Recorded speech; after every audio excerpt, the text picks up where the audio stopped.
what we do is we kind of check out because it feels overwhelming, or we check out because we're afraid, or we check out because we start listening to self-doubt, and then we make these teeny tiny decisions all day long. We don't even realize it. Decision to not get up on time, a decision to not eat the right thing, a decision to snap at your kids, a decision to not speak in a meeting, a decision to not look for a job, a decision to not deal with your finances, a decision to not call your parents, like whatever it is. All day long, these tiny decisions that take you so far off track. And then you wake up like I did and you look at your life and you think, how the hell did I get here? And more importantly, how do I get back over there? And you have no idea. And so I was so trapped. And I know from your story, you felt the same way. Like you knew that there was more in store for you, but you couldn't figure out, how do you close that gap?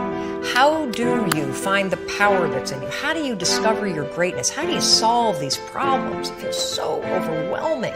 When you can't, I mean, I would go to the grocery store and the items would scan, and I would be sitting there readying my excuse because there was no way that my check card was going to clear. Wow.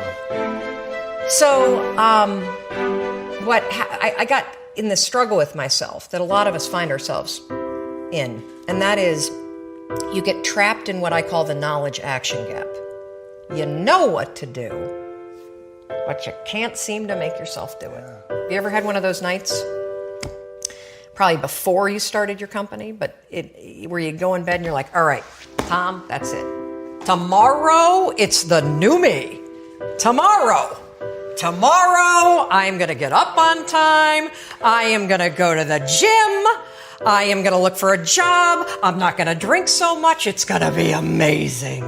The new me, the future me. Woo! Let's do this, right? Then you go to bed and you wake up 7 hours later and you're like, I don't feel like the new me. It's the only, that's a stupid, see, motivation's garbage. It's never there when you need it. Ever. Ever, ever, ever. And so here's what happened to me, and thank you for wearing the NASA t-shirt. It's a really stupid story.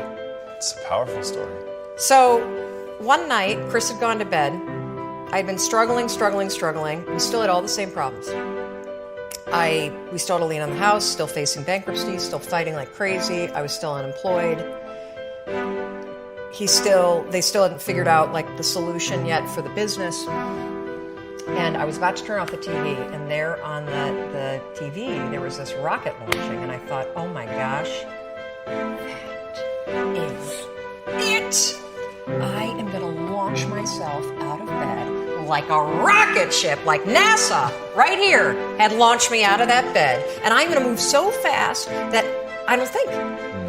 I'm going to beat my brain. Now, here's a really interesting point.